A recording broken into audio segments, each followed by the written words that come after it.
Hi friends, this is AK Gautam and you are watching me on my YouTube channel Law Mega Classes।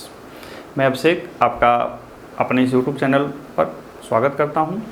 आज हम math में partnership के बारे में आगे की कड़ी में जानेंगे। आगे की कड़ी में मतलब कि एक वीडियो हमने इससे प्रारंभ में बनाए थे जहां पे आप ये जानेंगे कि आखिर पार्टनरशिप के जो हिसाब होते हैं कैसे शुरू होते हैं, कैसे प्रारंभ होते हैं और इसमें क्या क्या तथ्य को जानना आपकी ज़रूरी है।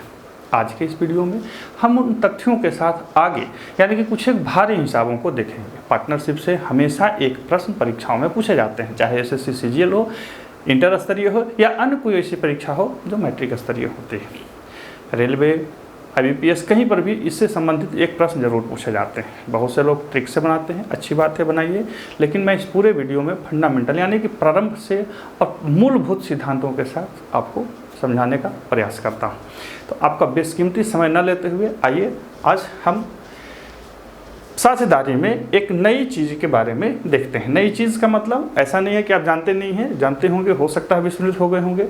खैर देखिए, यहाँ पे दो रूल को समझेंगे। कितने रूल को समझेंगे? दो रूल को समझेंगे। पहला कहता है कि यदि किसी व्यवसाय में साझेदारों द्वारा लगाए गए धन का अनुपात P अनुपात P1 अनुपात P2 अनुपात P3 है तथा उनके मध्य प्राप्त लाभ का अनुपात X1 अनुपात X2 अनुपात X3 है, तब धन के समय का अनुपात क्या होगा? एक श्रीमान समझे नहीं कुछ, क्या है? देखिए, जब आप मैथ बनाते हैं साझेदारी से संबंधित तो उसमें क्या रहता है, कुछ साझेदार जो होते हैं वो पूंजी लगाते हैं, कुछ एक समय के लिए लगाते हैं, 10 महीने, 12 महीने, 14 महीने के लिए। कभी कभी जो प्रश्न पूछता है उसमें यह पूछता है कि साझेदारों ने विभिन्न अनुपात से समय पूंजी लगाया और उनके मध्य जो लाभ का अनुपात बता वो कुछ अलग है। तो बताइए उन्होंने किस किस अनुपात के लिए या किस किस अनुपात में अपने समय को इन्वेस्ट किया या अपने धन को उस समय के लिए इन्वेस्ट किया।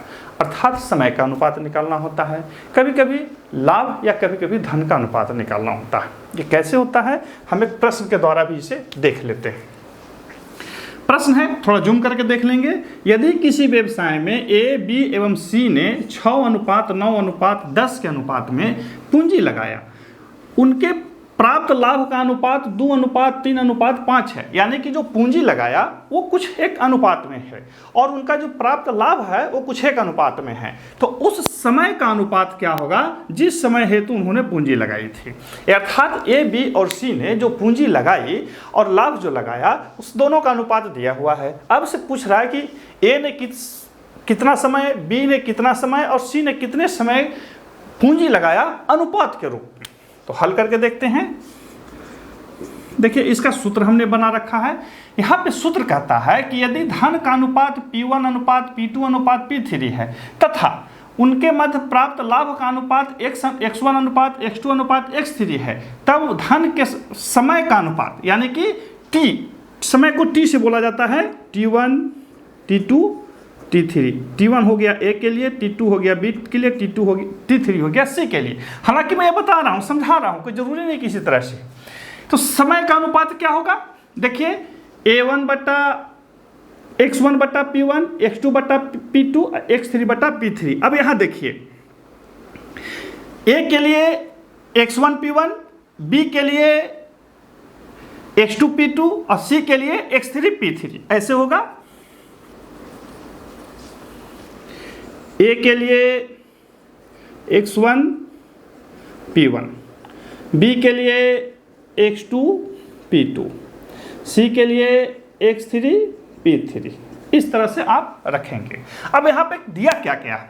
देखिए, X जो है वो लाभ का अनुपात है, P जो है वो धन का यानी कि प्रिंसिपल का अनुपात है। तो यहाँ पे हम निकाल लेंगे X1 बराबर कितना है? X1 मतलब लाभ का अनुपात, तो लाभ का अनुपात देखें यहाँ 2, X2 बराबर 3, X3 बराबर 5, P1 बराबर प्रिंसिपल का क्या अनुपात है, पूंजी का क्या अनुपात है 6, P2 बराबर 9, P3 बराबर 10।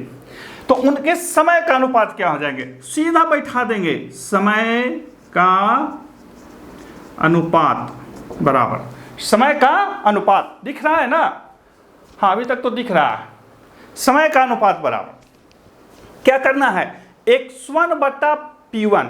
x1 कितना है 2, अब p1 कितना है 6। देखिए मैंने सामने सामने लिखा है, अनुपात 3:9 अनुपात 5:10, यही है ना। अब इसको हल कर दीजिए, 2/3 1/3 मैंने 3/3 9 1/2, 1/3 अनुपात 1/3 अनुपात 1/2 के अनुपात में हो गया। अब इसे नॉर्मल कैसे करेंगे, तीनों का लघुत्तम ले लीजिए। तीनों का जो लघुत्तम होता है जानते हैं कितना होता है, 3 3 6 2 का लघुत्तम 6 होगा। अब 3 से लगा दीजिए तो 2:3, यही आपका आंसर हो जाएगा। अर्थात उन्होंने 2:3 के अनुपात में के समय में पूंजी लगाई थी। यदि इसने 2 महीना लगाया तो इसने भी 2 महीना लगाया, इसने 3 महीना लगाया। इसने 2 वर्ष लगाया, इसने 2 वर्ष लगाया, तो इसने 3 वर्ष लगाया। इस तरह का जब प्रश्न आपसे पूछे तो आप इस तरह से इसको हल कर सकते हैं। समझ में आ रही है।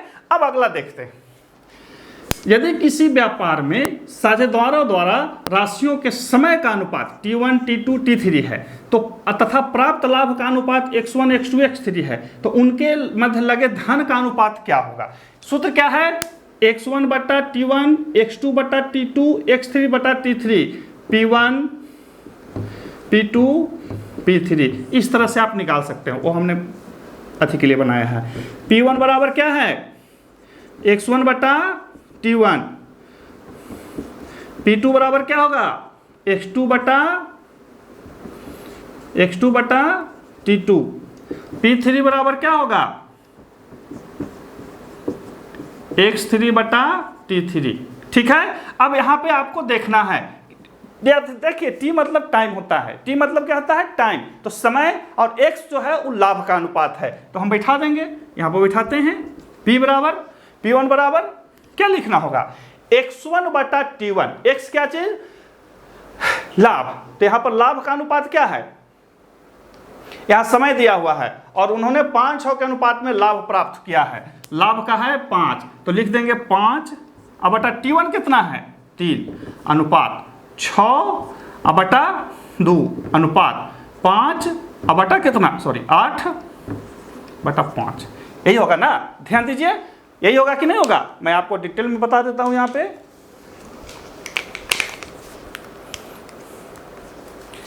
पे मैं यदि लिख दूं इस तरह से, तो लिखिए किसी व्यापार में ए बी तथा सी ने क्रम से इतना के अनुपात में लाभ प्राप्त किया, तो लाभ को किससे दर्शाना है, x1 से।